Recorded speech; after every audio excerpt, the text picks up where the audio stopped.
มาทดลองลิ้นเกมกับความงบ 19,990,000 กีบหรือ 29,000 บาทถ้าท่านใดอยากเบิ่งสเปคแบบละเอียดให้เข้าไปเบิ่งทาง TikTok และทางเพจเฮาได้เลยเพราะเฮาจะอธิบายสเปคต่างๆแบบละเอียดไว้ทาง TikTok และเฮาจะพิมพ์แบบละเอียดทางเพจแล้วคอมเครื่องนี้ราคาปกติ 21,990,000 กีบแต่ทางห้างเฮาได้จัดโปรโมชั่นลดเหลือ 19,990,000 กีบหรือ 29,000 บาทราคานี้ได้เฉพาะเคสคอมบ่รวมจอและอุปกรณ์แต่ว่าจอและอุปกรณ์เฮามีขายแยกถ้าซื้อคอมพร้อมจอเฮาจะแถมอุปกรณ์ให้ครบชุดพร้อมใช้งานสินค้าเป็นมือ1แต่เฮาขายในราคามือ2มื้อนี้เฮาจะมาลองอยู่3เกม GTA V Cyberpunk 2077และ Far Cry 6เกมแรกที่เฮาจะมาลองก็คือ GTA V การตั้งค่าต่างๆเฮาจะปรับเป็น Full HD พากรซาวด์คูณ 1080กราฟิกต่างๆเฮาจะปรับเป็น Very High ทั้งหมดเลยสำหรับเฟรมเรทของเกมนี้ก็ถือว่าตัดเลยเนาะ180ปลายเฟรมก็ถือว่าตัดของ GTA V ตัวนี้เป็นโหมดออฟไลน์ถ้าลิ้นออนไลน์และไฟเอ็มเฟรมก็อาจจะล่วงลงหลายแต่ว่า CPU กับจอก็ทำงานยังบ่เต็มที่เนาะเพราะว่าคอมมันแฮงต่อไปเฮาจะมาลองเกม Cyberpunk 2077 3เกมนี้ลิ้นได้เกมอื่นก็ลิ้นได้สบายเพราะว่า3เกมนี้ก็ถือว่ากินสเปคพอสมควรในยุคปัจจุบันการตั้งค่าเกมนี้เฮาก็จะปรับเป็น Full HD คือการปรับสุดทั้งหมดเลยมาถ้าติดตามเฟรมเฉลี่ยนำกันว่าจะได้จากเฟรมและเฮาจะมาอธิบายสเปคคร่าวๆไปนํเพื่อบ่ให้เสียเวลาฟรี CPU ของคอมเครื่องนี้จะเป็น Intel Core i5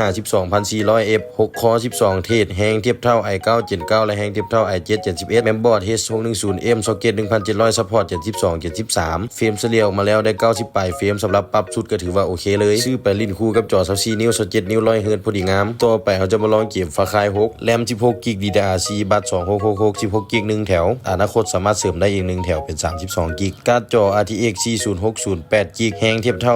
2080 Ti และแฮงเทียบเท่า RX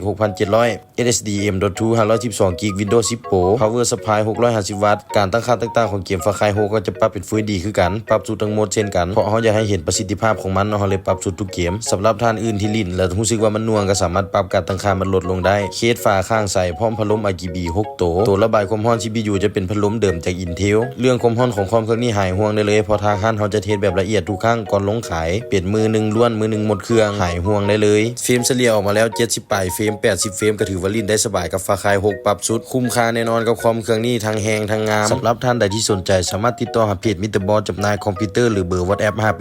58492042ลูกค้านครหลวงสามารถมาเบิ่งเครื่องตัวจริงได้มารับเครื่องตัวจริงได้มาลองลิ้นตัวจริงได้หรือภายในนครหลวงเฮาสามารถจัดส่งให้ได้ถึงทีและลูกค้าตั้งแขกเฮาก็สามารถฝากขนส่งให้ได้ทั่วประเทศเช่นกันช่อง TikTok ชื่อว่า Mr. Boss